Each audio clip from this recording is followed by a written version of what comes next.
Welcome to the Leo Cannon podcast. Me and Yvonne and Amanda today. We're going to discuss military service, elective service, and as a species, are we ultimately going to age out of needing a military component to survive? Let's kick this off, man.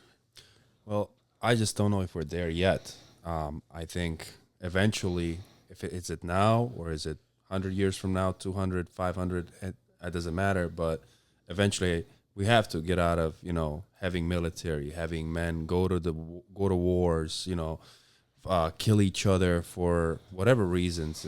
Every single time we go to war, they're pretty much similar reasons. You can go back hundreds or thousands of years.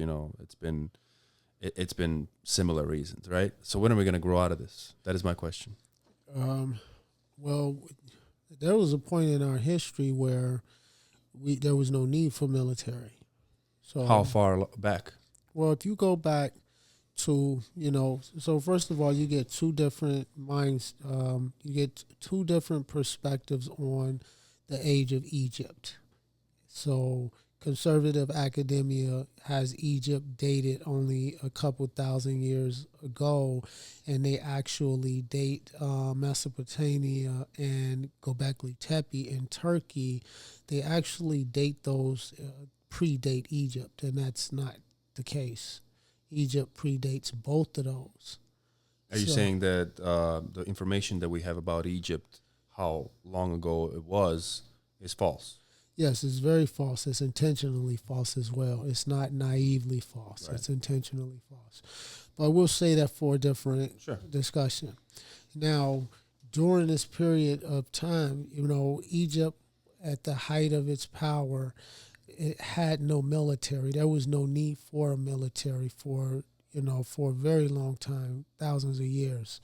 It functioned at the height of civility, and it was surrounded by desert, water, and sea on all four directions. So in that sense, it was completely protected by nature from any outside enemies.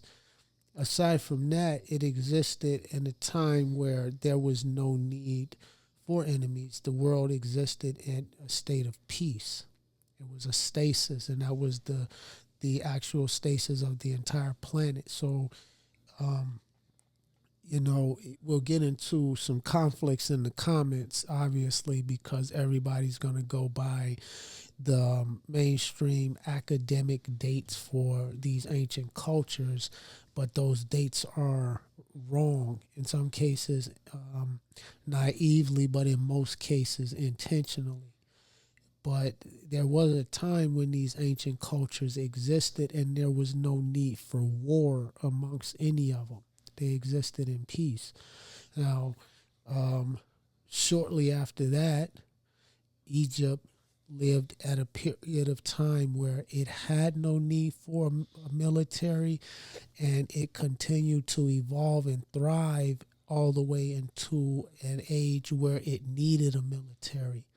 So, to answer your question, we can exist without a military, but that's probably several thousand years into our future, I would think. But wouldn't it, we can change that. It doesn't have to be several thousand. Let's say it's 1,000, 500 years from now, we can change that, right? If we know the history, that we can be there. If what you're saying is correct, we can get there faster. Yeah, that's possible, but there's needs for war. The theater of war serves many needs with that is not necessarily known to the common folk. You mean like it's good for young men to develop skills, mature? Is that what you're saying? Yes. But let's then go back to what did Egypt do with their young men when there was no need for war? How did they mature their men? They use hunting techniques. Okay. Where you had to go out on expedition. Remember, Egypt is sitting in Africa.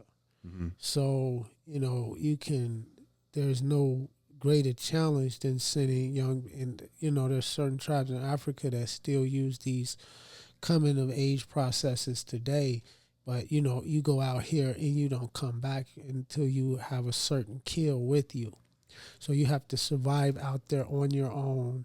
And you say if we're stalking a rhino, you have to figure out how to bring the beast down of this size, or if it's a lion or whatever the case may be, you have to go out in the wild and stalk this animal and hunt this animal down and make that kill and bring it back.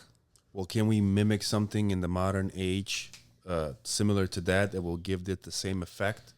Absolutely. Nature gifts us with that right here in this country, all through the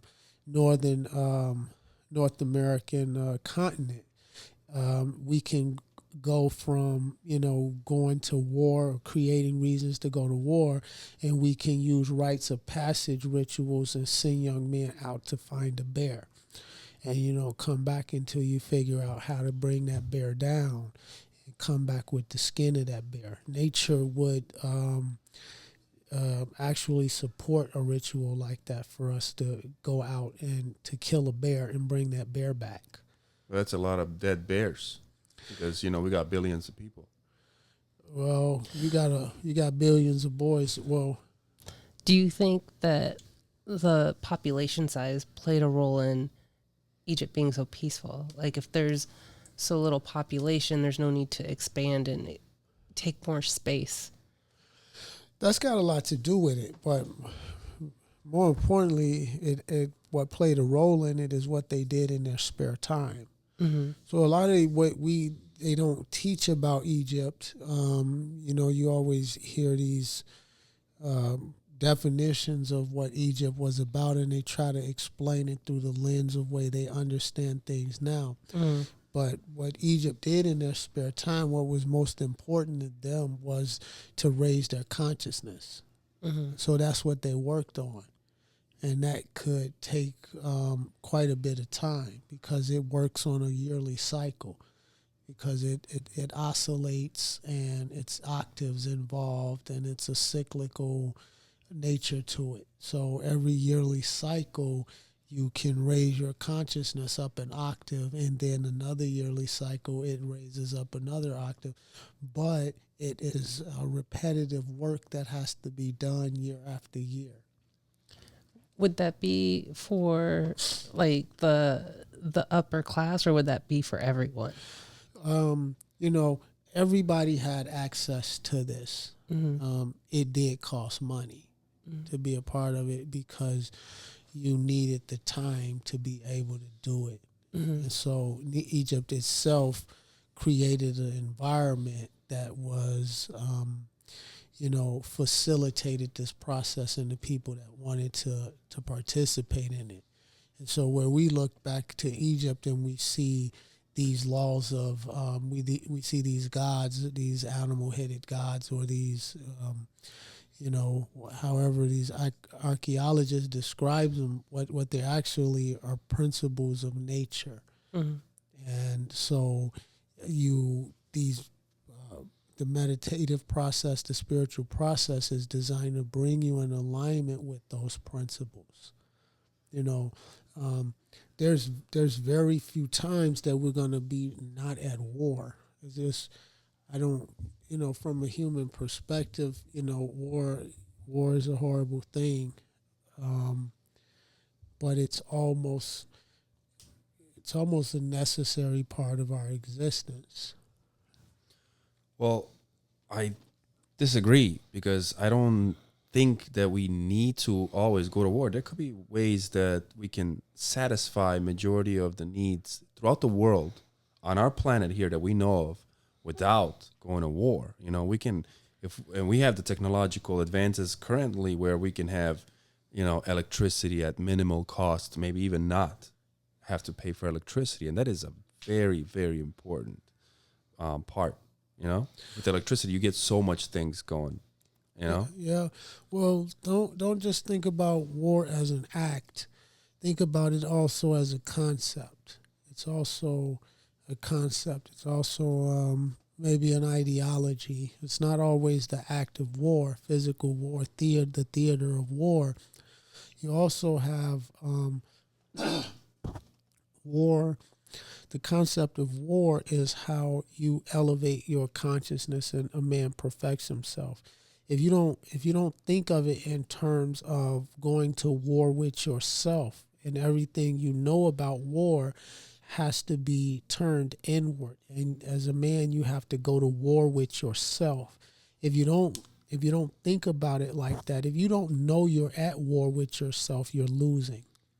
If a country, and that's why we have, the Cold War, these covert war operations, these different things that the CIA has worked out with different governments, where they have these operations in countries that are unaware that the operation is going on in the country. If you don't know that there's a war going on, or there's a war happening against you, then you're probably losing that war.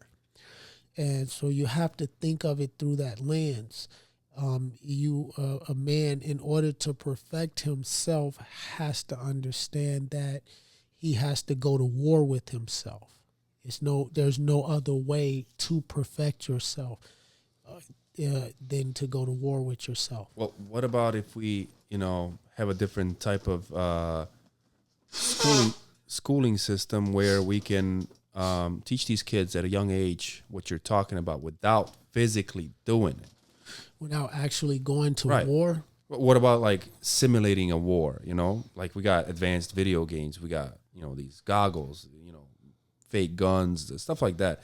Would it be close to enough, to teach the kids, young men, women, whoever you want to teach, just the simulation mode of war, if it's so good for a human? That's a great idea, and it would work. I mean, because we have so many different simulations. I mean, technically, we're living in a simulation. Awesome. And so I'm pretty sure this is a simulation. That's a different topic, though. Right.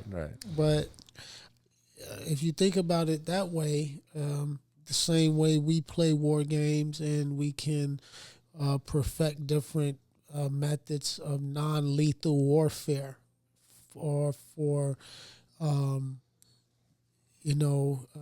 coming of age or rites of passages. I mean, we can do that, but there's a difference between a war game and non-lethal warfare and the threat of life and death. The brain Right. works different. That's the only thing I see a flaw in, like having a simulation, because or simulation as in video game, putting in a kid in there, because that kid knows once he dies in that game, it's not for real. So he might not take it. His brain will not react to it as in real, right. Warfare. Well, one thing too that I think is starting to happen more, and it's happened through time, is war is evolving.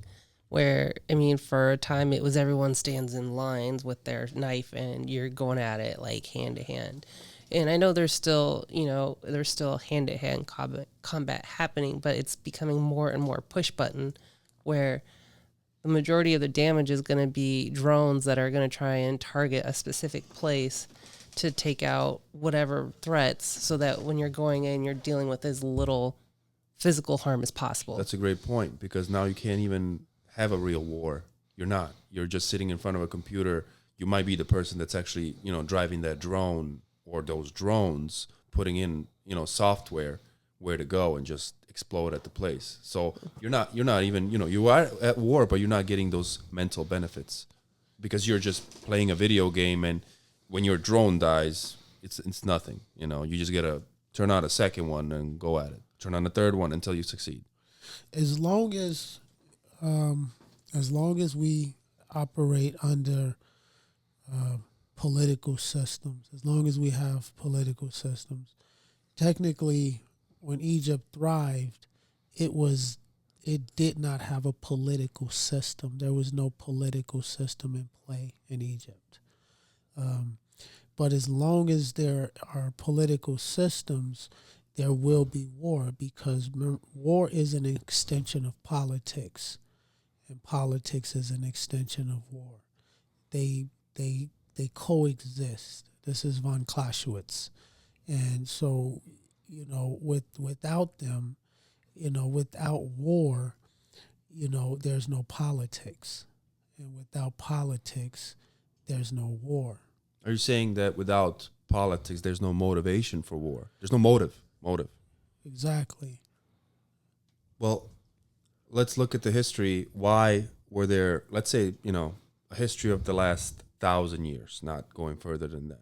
What was the main cause of war? What was the motive for war? Well, if you go back originally, the oldest known concept of war is Sanskrit. And, this is, I don't know, tens of thousands of years ago. And war evolved out of the need to either protect your cows or to take their cows, So we're over here and we're having more babies and we don't have enough cows to feed them. And they've got more cows over there. And we over here, we've got plenty of cows and they don't have cows over there. So they're going to try to come over here and take our cows because they need to survive. From that system, we have to learn to sit down and talk this out. So you guys need cows. We got extra cows. What are you going to give us for a few extra cows? And that's the birth of your politics. Mm-hmm. And that's how war and politics become an extension of each other. When that discussion disintegrates, it becomes war. When that discussion disintegrates, it becomes war. And that evolved from cows probably to women, which it can some way be a metaphor for cows. If you got, because there's different utility to women. That if you go back far enough in time, that it's seen that way because they make babies, they care for the community in ways that men don't care for the community. So we'll go over there and we'll take their women because our community can thrive if we have more women over here. Right, of course. Yeah, it makes sense. Yeah. I can see that definitely. I mean, that happens in nature too. Like a lion takes over a new pride so he can have all of the lionesses. Yeah, basically it's what he's doing. He wants that pride, and the pride is basically the women. And So in the current age that we live in, and the age that we will live in, it's a further technological age, right? We're gonna have more drones, more technological, where we can, we don't have to go to war physically. Like your physical body doesn't have to go there. What if we just have defense? High defense. So if somebody tries to, steal your cows, steal your land, you can defend from it. You don't have to have an offensive unit, right? Would that be an answer to maybe less wars or no wars? Well, it's just, they're so complicated because there's two different elements of what's happening. It's what's, kind of like Plato's cave, where what we perceive to be happening and what is actually happening, and then the anomalies in that system. So, for example, we recently had a gaffe. President Biden made this gaffe. What's a gaffe? Where he accidentally said something he shouldn't have said. Right, go ahead. Okay. So he's supposed to be introducing President Zelensky of the Ukraine. Mm-hmm. Now, what he did was, in effect, introduce Putin as the president of the Ukraine. And what it did was, to me, it confirmed something that I thought was going on behind the scenes anyway, okay? Mm-hmm. And so it looks like a faux pas on Biden's part where he was supposed to say, President Zelensky, et cetera, but he accidentally says Putin. Let's say, for example, that wasn't an accident. Let's say that Putin is actually the president of the Ukraine, and everything we're seeing is actually just the theater of war. And this is already Putin's country, and it has been Putin's country, and only those that need to know that know that. So the United States knows this is Putin's place, his country. Zelensky already knows it. I mean, he was an actor at some point and a comedian dancing in stilettos, and I don't mean that to take a shot at him or anything, but just his history. This is where we came from, and I didn't mean that to disparage him at all. But what I meant is he goes from being an all-out entertainer to leading a country that is the warring element between two superpowers. And without any military background, he just ran for president. To me, there's just a lot of theater there that everybody is not well aware of. Zelensky is an actor, yes, but what's the main reason he became a president is because he needed to be an actor. That's the main thing that was needed of him. He needed to just execute what he was told. And who does that the best? An actor. So I think, he was the man for the job. But to defend to defend Biden earlier, what you said, him saying that the president of Ukraine is Putin, right? Well, to defend Biden in that, he also mentioned that the vice president of the United States currently is Putin as well. He said the vice president. He said that. He said that afterwards. Right. And so, and to me, this is what I think happened. I think when he said President Putin was the president of Ukraine, I think that's a Freudian slip because Biden is in conversations and he's having talks, and that the public is not privy to or aware of. There's privy conversations going place. And so if Biden is experiencing some type of, cognitive limitations and as president right now, to whatever degree, even to the slightest degree, that would create a Freudian slip where he actually says something in public that is only supposed to be said in private.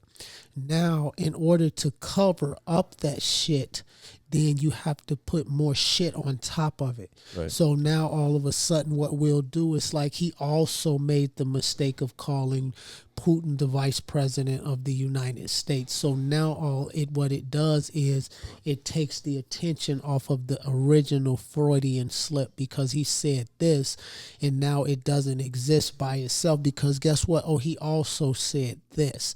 But it's that, you know what I mean? It's a sleight of hand move, or it's like you know what I mean? Yeah. This one put this pile of doodle, you put some more doodle on top of it. I think you're giving him too much credit. No, I'm not saying he did it. I'm not saying he did it on his own. I'm saying the first one was an accident, and then the people that work with him let him know, oh, we need to make this mistake again, or that first mistake is not going to go away. Let's go back to a topic where how do we have a society or can we have a society with no war or minimal war or, minimal army? Is it possible? Because obviously Egypt has done it, at one point. Obviously it doesn't last forever, but could it be prolonged and have this, kind of utopia? Well, we could, but the problem with having that is that's not what the people want. The people want to be mistreated. They want to suffer. They want wars. They want to complain. Let me explain to you. The people don't want that. Now, you are not representative of the people. And so how you know that's not what the people want is because anytime the people hear talk of a one world government, they go into all these conspiracy theories about aliens and demons and lizard people and all these things. They are terrified when you try to take away their tribal identity. And war is a result of that tribal identity. If there's a one world government, one of the first things that's going to go away is war. Because what happens is that we're going to exist in an environment, in an extended environment, where our education systems complement each other, our economies complement each other, our trade and commerce complement each other, and those individual governments are working together in a way like you see the United States with all these governors, in a sense that if imagine if the United States where California went to war with Nevada, you see, or Nevada went to war with Utah, or Texas went to war with the rest of the country, in all these different scenarios. They don't happen because inside the United States alone is a one world government, which it functions out of Washington, D.C. Right. Now, if we extend that all around the world, the first thing to go is war. There's no more need to go to war with each other because we're working in a cooperative where everything is supporting each other. And so what a one world government does is create a different type of an ecosystem. The people don't want that. They're terrified of a one world government.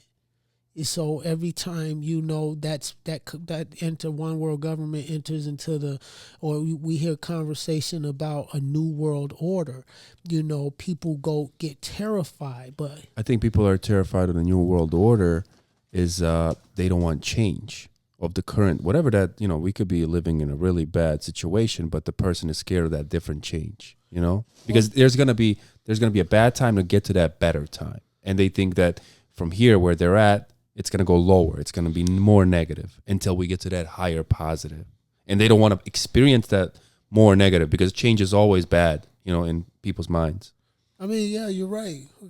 Well, I was going to ask, how much is capitalism driving the need for war? Yeah, because capitalism is ambition and money, greed, and all of the things like the industrial war complex. It's if you're not making money off of it, then you don't need it, but there's so much money to be made. Did you guys know that United States made that like a quote, make money?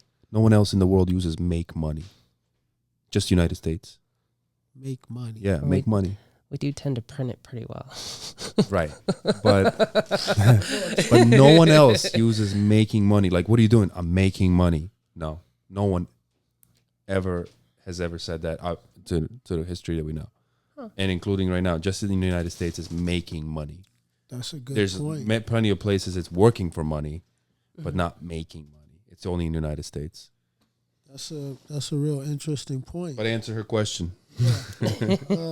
Yeah. Capitalism is contributing to war, obviously, but it's not by itself. It's if the whole world is a capitalist world, then there would be no need for war. If the whole world is a communist world, there'd be no need for war. I think there would be need for war if you're a capitalist. If everybody was capitalist, why? Because I'm fighting for commodities. I'm fighting for oil. I need more. Yeah, you're right. Yeah, let me retract that. You're right. If everybody's capitalist, we'll probably have more war. It would be a cycle, war, and then a little less war, but there would be definitely. Yeah, but if capitalism isn't the only contribution to war, it's the fact that we have different government types. Mm-hmm. You know what I mean? Mm. And so these different types of government, communism, and capitalism, which are both diametrically opposed to each other, they they have different love languages. Well, are they governments or are they economies? Because, there's monarchy, the constitutional monarchy, the republic. Capitalism isn't the form of government, it's the type of economy. Right. But is communism both? Is communism both? Like the government and the economy, or is it just how they run their economy? And the government's a dictatorship or whatever it is. Yeah, that's true. All right, let me hit you with this one theory. I think that we are very close to having no or minimal wars. Here's why. I'll give you a metaphor. It will be like me and you playing a video game on two computers, and we're playing against each other. But there's an outlet right there where both of these computers are turned on, and where the electricity is working. But we have both options to turn that electricity off, right? So now, whoever one of us loses is going to be pissed, and it's going to turn off the electricity, right? And then both of the game is over, right? This is what potentially is going on currently with nuclear weapons. Because the loser will press that button, and there's no more wars because we're all dead. I don't think we'll ever have a nuclear holocaust. That's why then the wars will be over as well. Because there's, either we'll survive without the wars because the nuclear weapons are for real. Everybody loses with nuclear weapons. Or there's no wars because everybody's got a nuclear weapon now. Because most countries now have not most countries, but most powerful countries have nuclear weapons that are backing some small countries, right? So this is how I see it. I think that we are close. When I say close, I mean maybe a couple hundred years. I think we need to get into, arms talks about, not having any nuclear weapons. They don't serve a purpose. I agree with that. There's no purpose to them. It's not going to stop any type of traditional warfare with dropping other bombs, smart bombs, Patriot missiles, Scud missiles. We're still using that. We're still producing them. We're still using them. And all nuclear, just having the threat of nuclear war just makes it, it's at the mercy of, human fallibility. We need younger people to run the government.